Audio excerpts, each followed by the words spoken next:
Bueno, tal como le comenté a Saúl, como tal yo no voy a venir a exponerles los detalles profundos y los aspectos técnicos de la investigación que realicé, sino que más bien lo que voy a ver es como una investigación en el área de las ciencias de la computación o en el área de la arquitectura de computadoras se ve reforzada por la metodología de diseño de experimentos.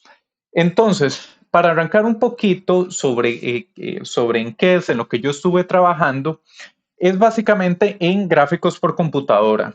Entonces, cuando hablamos de gráficos por computadora, ¿de qué estamos hablando? Pensemos en una película de Marvel, de las que ustedes han visto. Cuando ven a Iron Man volando, ustedes están viendo gráficos por computadora.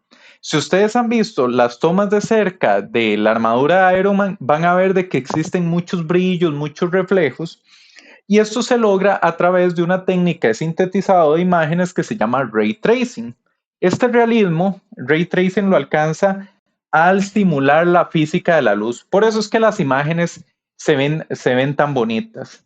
Ray tracing genera imágenes fotorrealistas, pero lo que sucede o lo que se paga es que es lento. Usted necesita computadoras muy poderosas y aún así las imágenes duran mucho en generarse. Entonces, esto ha llevado a diferentes empresas a desarrollar hardware especializado para esta tarea. Entonces, el enfoque en mi investigación iba orientado a ver cómo podíamos obtener mejor rendimiento en el algoritmo de ray tracing. Entonces, acá tenemos pues varios de los temitas que vamos a estar tocando. Les estaré brindando una introducción de un poquito del contexto de la investigación que realicé. También les estaré comentando el problema que se buscó atacar con con la investigación, el experimento que se planteó para una investigación de esta clase, cuál fue el desarrollo que se hizo, los resultados que obtuvimos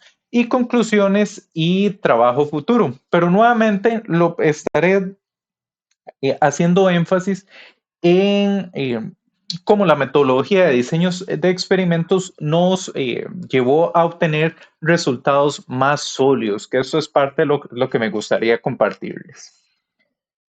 Entonces, a manera de introducción, ¿qué es lo que se hace? Para nosotros, sintetizar imágenes fotorrealistas, lo que hacemos es una simulación de la física de la luz. Entonces, básicamente, se traza un rayo matemático por cada fotón, se calcula la intersección con una superficie, a través de la ley de Lambert se calcula cuál es la intensidad de luz que va a tener esa superficie dada y ese valor se reporta a pantalla para pintar un píxel. Entonces esto es a gran medida lo que hace el algoritmo de ray tracing. Muy chiva, todo es muy bonito, pero lastimosamente para escenas complejas, muy complejas, esta es una imagen sintetizada por computadora, es terriblemente lento. Cuando digo terriblemente lento, no es de que nos dura 5 segundos ni 10 segundos, es en computadoras potentes nos dura días una escena. Entonces, pues empresas, por ejemplo, como Pixar, tienen que hacer grandes inversiones en bancos de servidores para poder generar sus películas. Esto es un problema que se da. Existen varios algoritmos matemáticos que han utilizado pues unas estructuras de datos bastante ingeniosas para obtener aceleración en este algoritmo. Sin embargo, todavía falta mucho por ganar. Todavía incluso con estos algoritmos, todavía el rendimiento es lento. Entonces, de estos algoritmos yo escogí uno que se llama BVH. La razón por la que escogí BVH es porque al evaluar el rendimiento de este algoritmo, podíamos obtener ganancias en otras áreas. Entonces era un algoritmo de más peso. Lo interesante de esta investigación era que buscábamos obtener aceleración de imágenes por ray tracing, obtener la imagen más rápido, y esa aceleración podía mapear a simulaciones físicas, a planeamiento de movimientos de brazos robóticos, a simulaciones de ensamble virtual, a lo que es sintetizado táctil, por ejemplo, en dispositivos de realidad virtual y en ray tracing. Entonces, por eso fue que nos centramos en este algoritmo específico, BVH. A manera de trabajo relacionado a marco teórico, lo que encontramos es que había mucha investigación para las arquitecturas CPU, que son las que tienen sus computadoras y celulares cotidianos.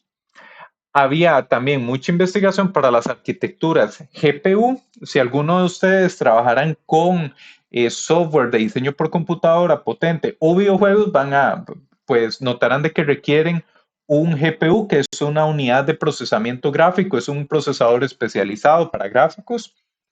Y se habían analizado pues los pros y contras de estas dos arquitecturas. Los CPUs servían en ciertas aplicaciones, los GPUs en otras, pero había ahí cierto compromiso.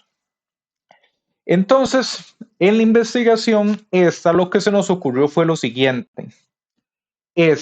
Existe una arquitectura computacional, un procesadorcito especializado para computadoras de bajo costo. Probablemente sus computadoras personales, sus celulares, tienen una de estas arquitecturas que tienen en el mismo silicio, en el mismo empaquetado, en el mismo microchip, tienen un CPU y un GPU integrado. Si alguno de ustedes ha trabajado o les ha llamado la atención los videojuegos, han oído de que las arquitecturas de GPU integradas generalmente se les asocia a mal rendimiento.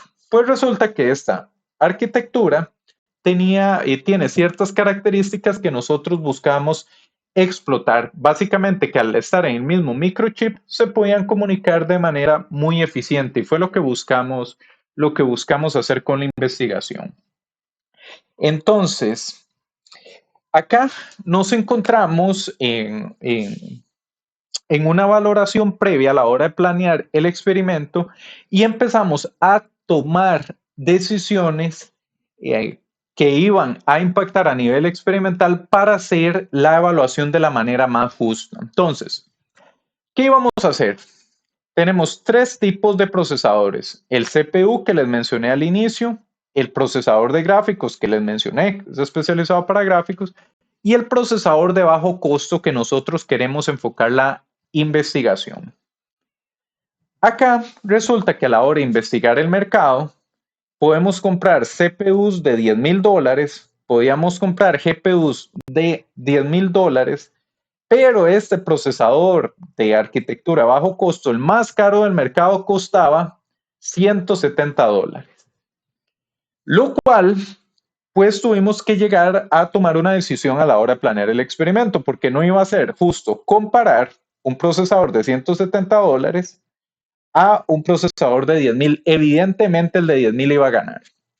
Entonces, lo que decidimos fue poner un tope al precio. Dijimos, bueno, con un tope de $200 vamos a comprar las tres diferentes arquitecturas y vamos a ver en ese rango de precios cuál es la que se desempeña mejor, si tiene sentido seguir investigando o explorando esta arquitectura para otras aplicaciones. Entonces aquí fue una de las partes donde ya fuimos evaluando y calibrando cómo íbamos a realizar el experimento. Entonces, acá pues es una comparación de las distintas arquitecturas a nivel de capacidad, los diferentes aspectos técnicos que tienen, de manera que supiéramos o estuviera bien documentado qué es lo que íbamos a evaluar.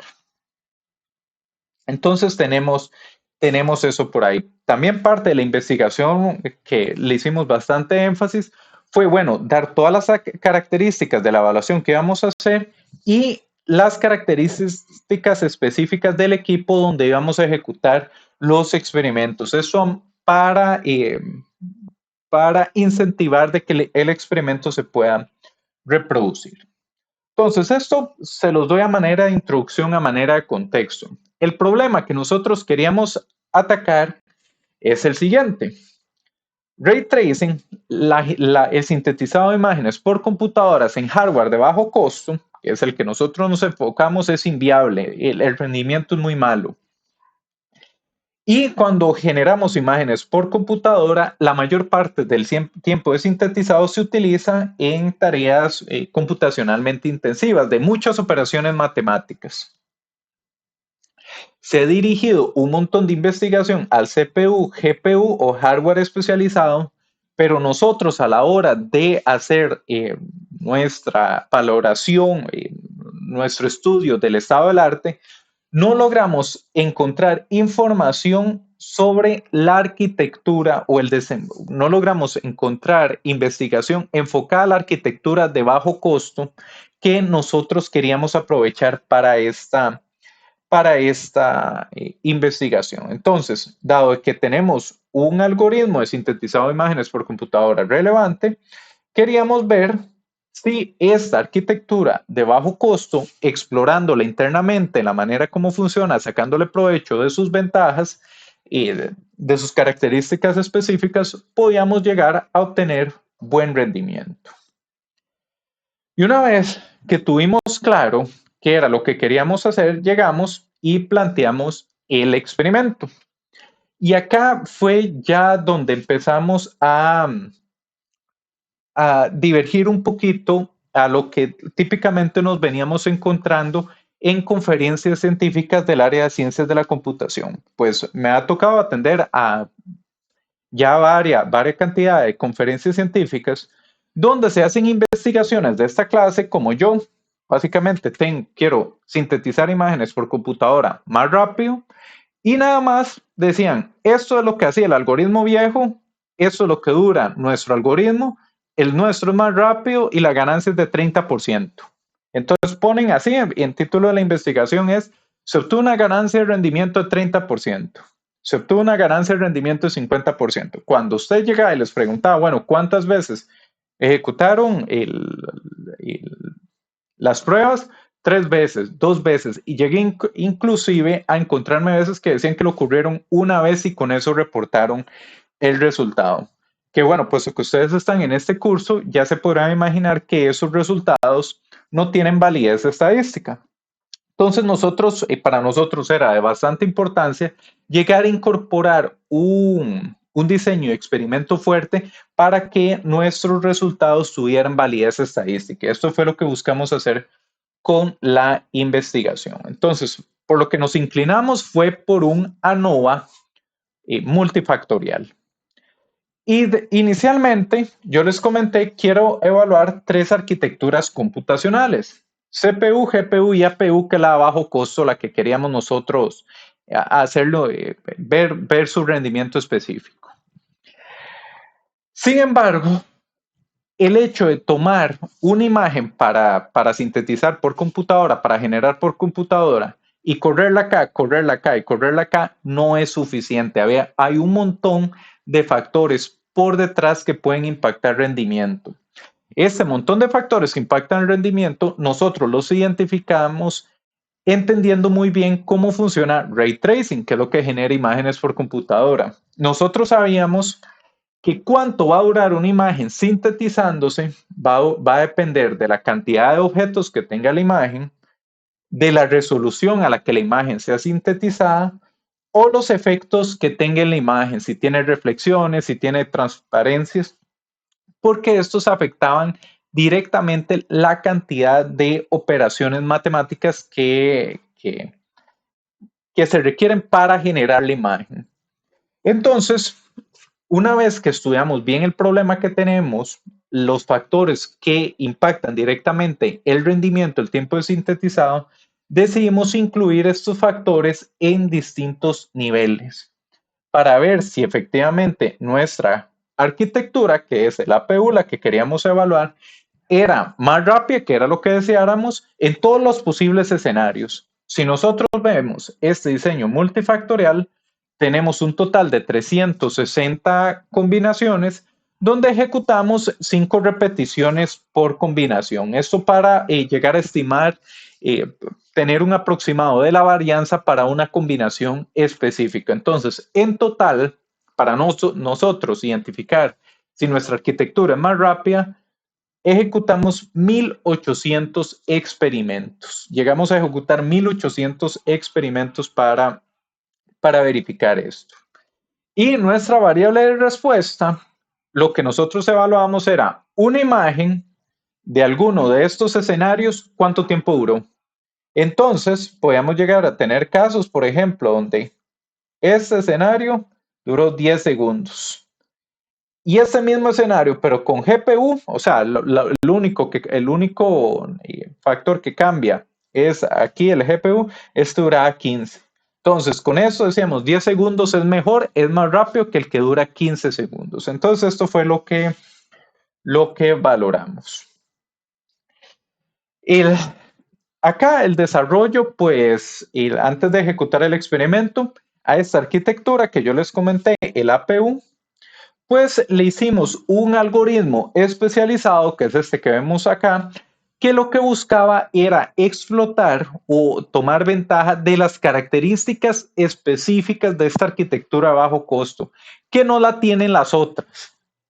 Entonces hicimos ahí un mecanismo bastante ingenioso para sacarle el mayor rendimiento y queríamos ver si este mecanismo que desarrollamos efectivamente permitía generar imágenes más rápido. Esto lo desarrollamos en distintos lenguajes de programación para lograr alcanzar ese objetivo.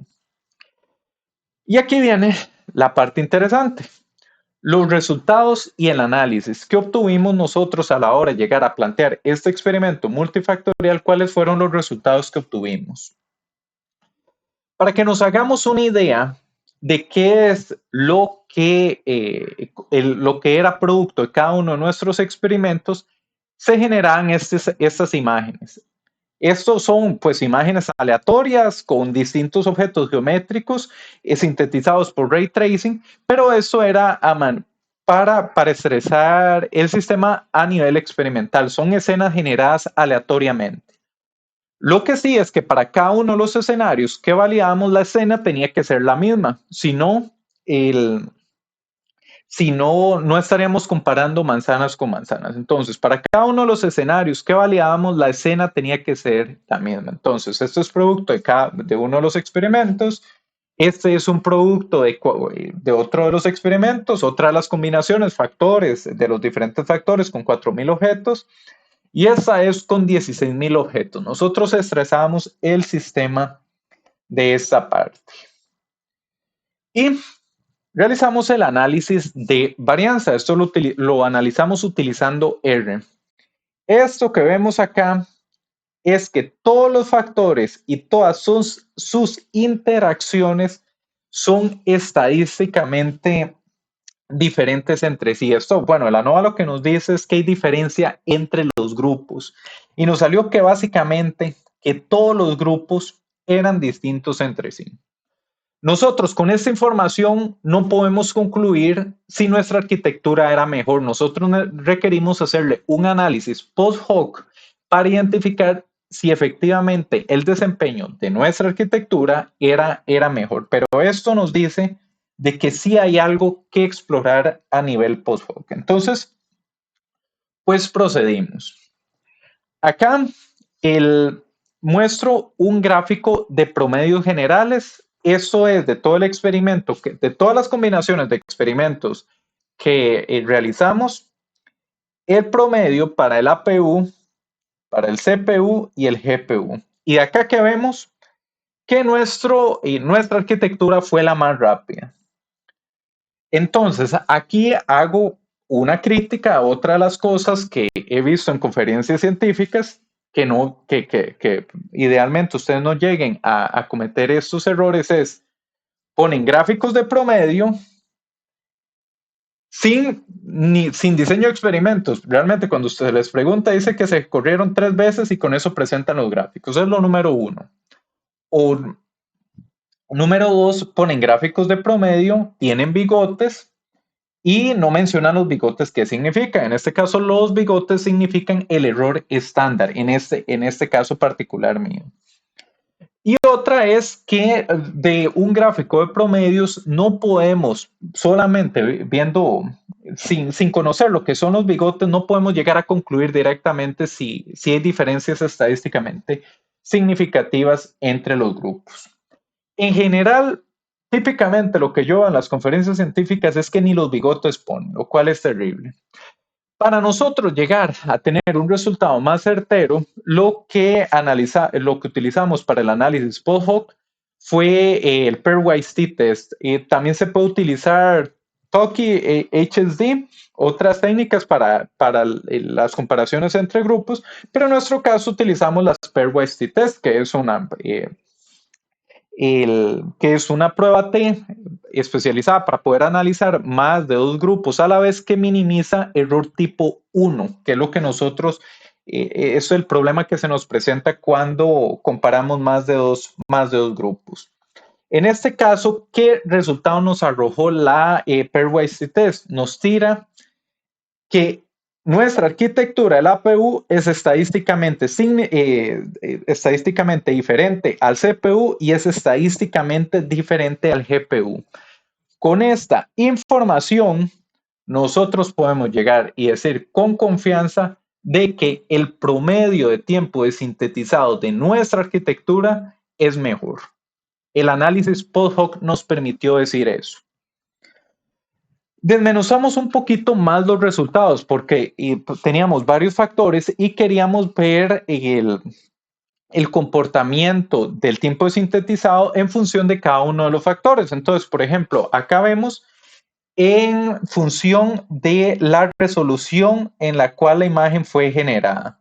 Acá gráficamente vemos de que en todos los casos nuestra arquitectura fue más rápida y nuevamente utilizando la pairwise t-test nos dice que efectivamente nuestra hay una diferencia estadísticamente significativa entre el rendimiento de nuestra arquitectura con las demás para cada una de las resoluciones. Entonces, pues efectivamente es más rápido.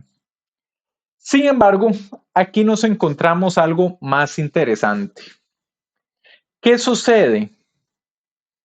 La complejidad de la escena, dígase, una escena es más difícil, más intensiva matemáticamente para generar, aumenta hacia la derecha. Este gráfico nos dice que a medida que la complejidad de la escena aumenta, la distancia de nuestra arquitectura o la ganancia y rendimiento de nuestra arquitectura es menor. Pero otra manera de interpretarlo es que para casos sencillos, y tal como lo vemos en la prueba en el pairwise t-test, esta pairwise t-test dice que en casos sencillos, ese en especial que acabo de subrayar ahí, nuestra arquitectura no es mejor que las otras. Entonces, esto es un resultado muy interesante. Para casos complejos, sí es mejor que las otras. El caso más complejo es este, pero en caso sencillo, no son estadísticamente diferentes. Y acá, por lo menos, yo empiezo a ver las cosas donde tal vez la falta de cultura de realizar esta clase de experimentos en ciertas áreas del conocimiento puede llegar a traer consecuencias. Yo que he visto presentaciones donde presentan un promedio sacado de 3 ejecuciones, resulta que si usted derivó sus conclusiones de un caso que fue el que usted seleccionó para hacer sus experimentos, usted puede llegar de manera sesgada a decir, no, hombre, mi arquitectura no es buena. Y resulta que no, usted necesita evaluar una serie de escenarios distintos con un experimento bien diseñado para llegarse a dar cuenta de los escenarios donde su arquitectura o su investigación se desempeña bien. Incluso puede llegar a ser más deshonesto científicamente, que no es la idea no es ser deshonesto científicamente, que un investigador valore este escenario, no le dio el resultado que quería, entonces luego validó este escenario y este es el que reportó. Y esto es, como se dice, típicamente es cherry picking, esto no se vale, esto es científicamente deshonesto. Acá, el mejor de los casos es poder llegar a hacer un experimento lo suficientemente complejo que te diga cuándo no se desempeña bien y cuándo se desempeña bien el producto de su trabajo, que este fue uno de los resultados más chivas que llegamos a obtener acá. De igual manera, para la cantidad de objetos nos encontramos algo similar. Resulta que para pocos objetos, aquí es muy marginal la diferencia, pero al fin y al cabo sí detecto diferente. Para pocos objetos no tenemos ganancia de rendimiento, pero para mucha cantidad de objetos en la escena, nuestra arquitectura se desempeña muy bien. Nuevamente, aquí, esto fue el diseño de experimento que hicimos que nos permitió identificar esto, que a medida que la escena se vuelve más compleja, nuestra arquitectura, el producto de nuestra investigación, mostraba mejor rendimiento, mientras que para casos sencillos no era así. Entonces, nuevamente esto fue producto del trabajo que realizamos. Una vez que nosotros llegamos y presentamos todos estos resultados, pues sacamos métricas. Ya vimos que llegamos a entender que en cuáles escenarios nuestra arquitectura se desempeña bien, en cuáles escenarios no. Obtuvimos el promedio que engloba la combinación de todos los posibles escenarios para cada una de las arquitecturas y en general vimos que nuestra arquitectura en promedio se desempeñaba alrededor de un 60% mejor que las otras dos. Nuevamente, llegamos a estas conclusiones después de presentar todo el análisis previo. Acá hicimos también pues una métrica de cuánto, por ejemplo, generar una película, cuánto es el costo en cada una de las arquitecturas y esto, en nuestro caso, era más barato en la arquitectura que nosotros hicimos la investigación. Otra parte que nosotros documentamos en el artículo científico que generamos de la investigación es una validación de funcionamiento correcto. Esta es la imagen más compleja que se valida en el escenario. Esta tiene objetos por todo lado, como podrán ver. Nuevamente es una prueba de estrés. Resulta que nosotros lo que hicimos en este caso era que teníamos tres arquitecturas, CPU, GPU y APU. Cada una de ellas genera una imagen. Digamos que esta duró 15, esta duró 10 y esta duró 5. Si nosotros de manera ciega hubiéramos llegado a las conclusiones únicamente con el tiempo que duró en generar la imagen, sin verificar la imagen como tal, podíamos estar incurriendo en un grave error. ¿Qué sucedía si en esta la imagen estaba correcta, pero en esta y en esta, por algún error, por algo que no se tomó en cuenta, la imagen salía incorrecta? Esto invalidaba todos los resultados de la investigación. Entonces, una vez que se ejecutaron los experimentos, se validó que las imágenes de salida de las arquitecturas fueran idénticas. Se generó un pequeño programita de software que se encargaba de hacer esta validación. Entonces llegamos a concluir de que generan la misma imagen y que efectivamente una se desempeñaba mejor que la otra. Esto también fue un cuidado que tuvimos a nivel experimental. Entonces, a manera de conclusiones y trabajo futuro, sin profundizar acá, pues nuestra arquitectura, nuestro mecanismo que hicimos para obtener mejor rendimiento, nuestra arquitectura se desempeñó mejor, ganó. Eso fue un resultado muy chido. Y para trabajo futuro, queremos utilizar esa misma arquitectura, pero para otros algoritmos para obtener mejor rendimiento. Pero dándole un enfoque a lo que estamos hablando aquí en el curso, que es tal vez un caso de estudio de la aplicación de diseño de experimentos, me gustaría reforzar de que, por lo menos en las conferencias que asistí, nadie presentaba resultados estadísticos. Tanto así que, por ejemplo, para el artículo científico de esta investigación que les acabo de mostrar, me resaltaron que apliqué diseño de experimentos, lo cual fue muy bien visto y lo cual pues buscamos generar una cultura de la aplicación de diseño de experimentos en esto. Acá nos felicitaron por el análisis estadístico que se hizo. También nos felicitaron de que nosotros a la hora de reportar los resultados pusimos un repositorio en la nube con los datos que recabamos, estaban disponibles para el público en general, así como los scripts en R o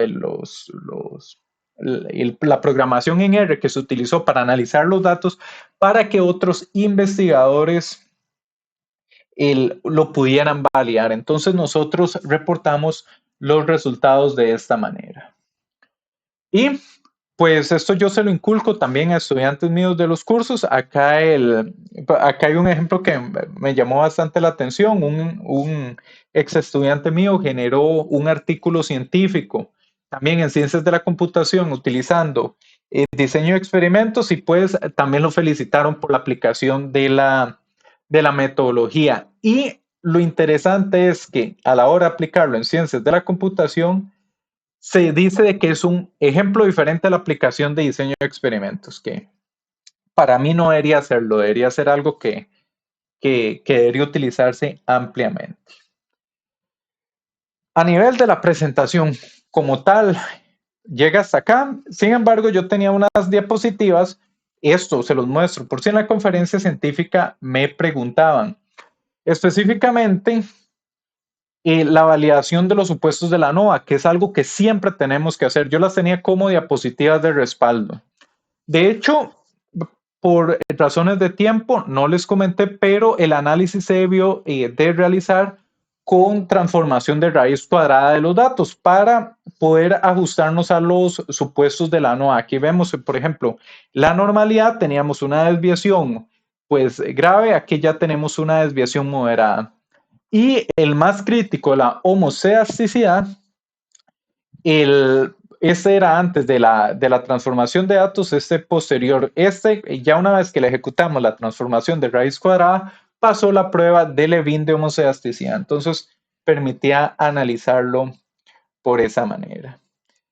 Y ya con esto termino la presentación. Les doy las gracias y no sé si habrán alguna pregunta. Muchas gracias, Ernesto, por la presentación. Muy bien. Excelente. Bueno,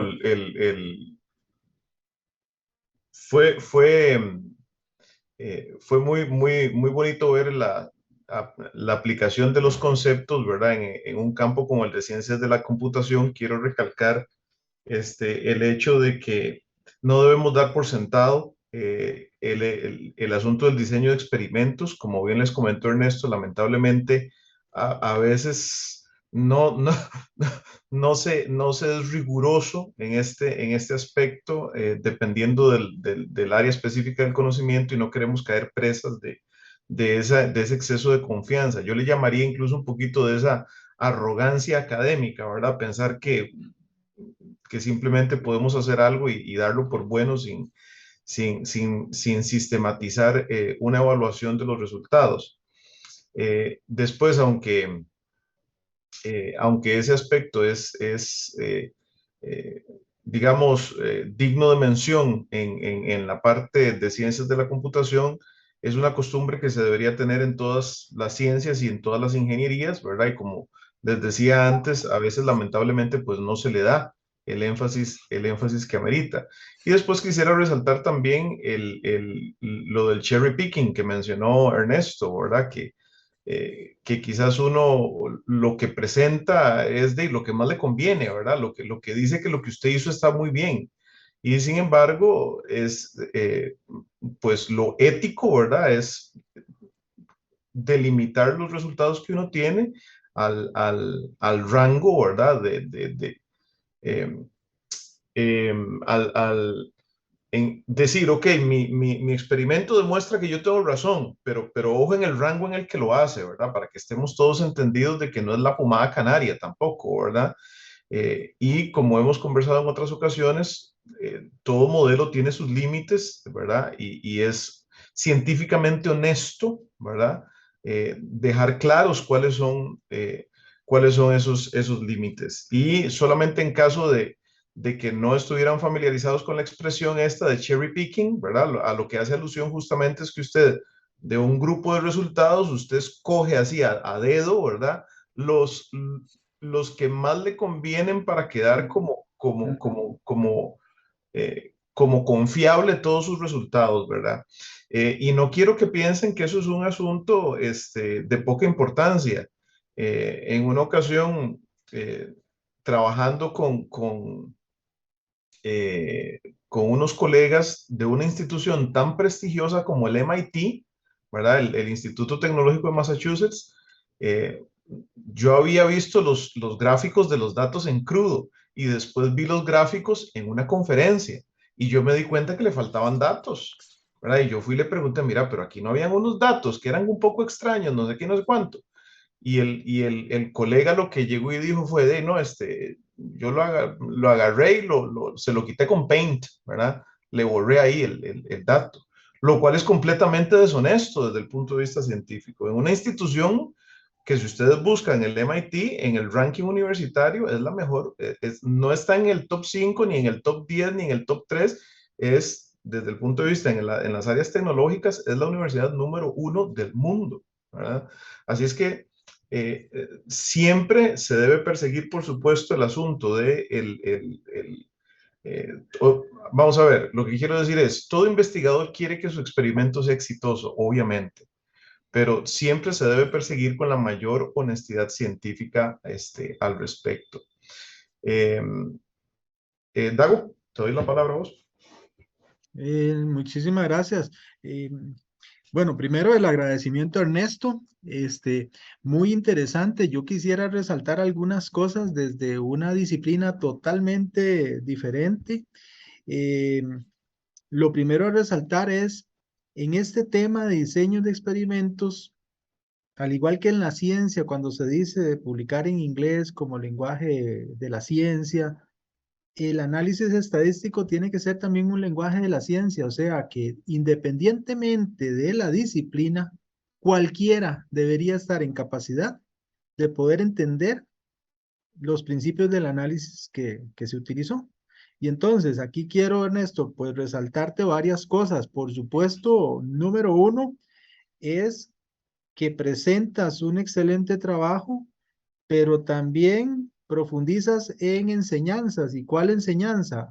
Claro, pequeños detalles que a veces obviamos y presentamos unos datos allí con unas barritas y no hacemos alusión a si estadísticamente obedecen a diferencias significativas o a veces no indicamos, en el caso de los bigotes, si se trata del error estándar o se trata de la desviación estándar y esas son cosas mínimas pero imperdonables. Ujú. Volviendo al tema de que todos deberíamos estar manejando el mismo lenguaje.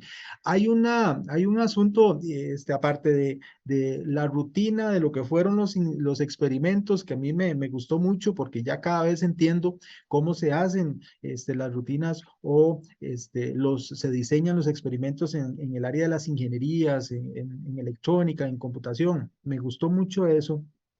Me gustó aún más poder profundizar, y esto de nuevo es aprendizaje, de que uno no puede dar por obvio de que los supuestos del análisis de varianza se cumplieron. O sea, uno tiene que verificar y uno tiene que decirlo. Entonces, el hecho de que Ernesto nos dijera, bueno, y tuvimos que hacer transformación de la variable para cumplir con esos supuestos, puchica, lindísimo, o sea, como ejemplo académico, está muy bien logrado. Claro, hay unos temas, pero ya esto es para la próxima semana y es con todo el grupo, que vamos a profundizar desde el punto de vista de que a veces nos enfrentamos a situaciones más complejas, desde el punto de vista de análisis de datos bajo la técnica del análisis de varianza, y que tiene que ver a veces con la definición de en el caso de los factores o los tratamientos, si los efectos son fijos o son aleatorios, porque el hecho de que ya sean aleatorios o mixtos ya nos meten en un enredo a profundidad de cómo hacer la rutina de análisis. Y lo otro es de que también vamos a tratar de explicar la próxima semana que cuando uno en un experimento, en un diseño de un experimento, uno tiene varios factores, hay que tener, digamos, el cuidado de que con qué término de error es que se prueba el efecto del factor. Ujú. Y entonces, yo en mi experiencia, si acaso he podido recolectar dos artículos que son los que me han ayudado a tener luz, porque eso ni siquiera está escrito en los libros, o sea, de que a veces yo pensaba de que el programa estadístico me corre y me prueba efectos, pero los prueba con un solo término de error. Entonces son aprendizajes que quisiéramos compartir con los estudiantes en el sentido de que en algún momento cuando el experimento se torna complejo, por ejemplo, un diseño de parcelas divididas donde yo tengo dos o tres factores y tengo las interacciones, cómo se definen los términos de error, cómo se particiona el error para probar los efectos con un error que se puede especificar, ya sea en R o se puede especificar en los programas estadísticos.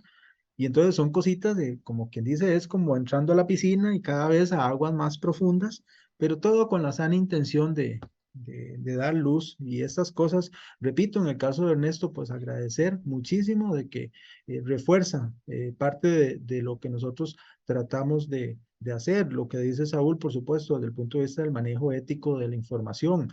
El otro ejemplo lindo de Ernesto, ahora las publicaciones científicas van hacia eso. Y es, no solo es el artículo, no, cuelgue la base de datos.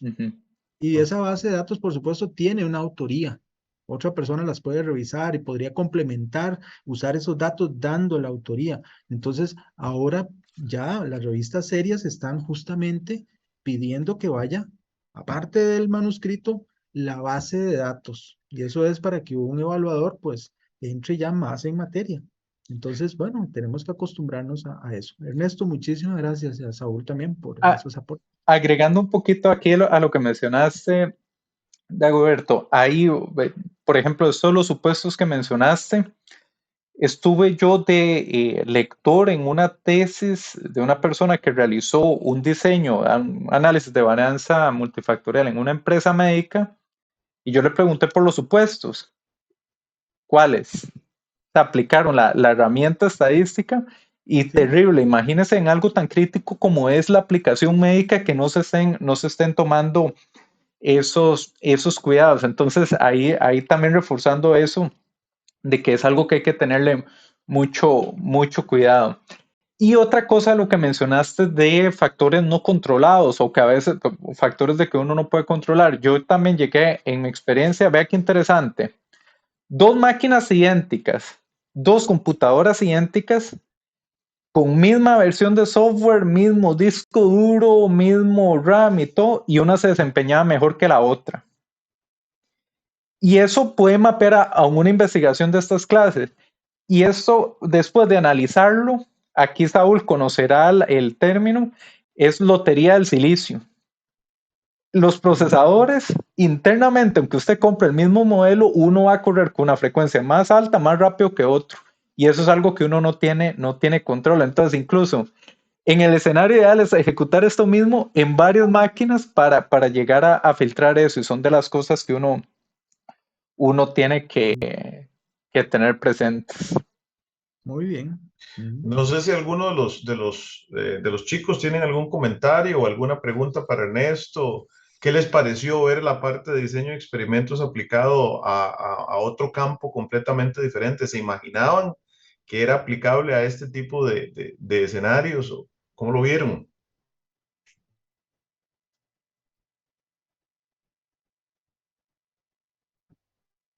Sí, Steven. No, como lo expresé ahí en el chat, bastante interesante, muchas gracias. Es complejo para mí entender a veces muchos de estos términos. No es muy fuerte la parte estadística, pero sí, bastante interesante y muchas gracias nuevamente. Con mucho gusto.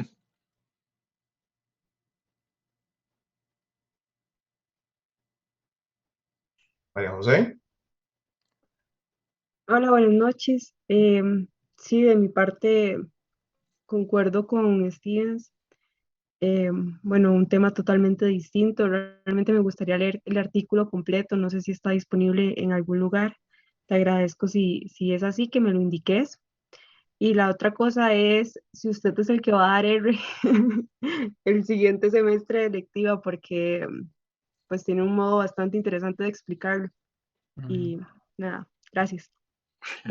Con mucho gusto. Si gusta, yo le puedo compartir el artículo a Saúl y Saúl se los puede hacer llegar. En eso no hay problema. Y lo del R, no, creo que no soy yo, pero Bueno, pero podemos presentarlo ahí en la coordinación de la maestría, ¿verdad? Ahí en el sí, sí, doctorado, y sí, a lo mejor todos lo toman en cuenta. sí, sí, sí, ¿Sí? sí. Ok, Perfecto. listo. Entonces, Pues muchas gracias nuevamente, Ernesto. Bueno, ahí tenemos a José Andrés. Algo más quería decir José Andrés.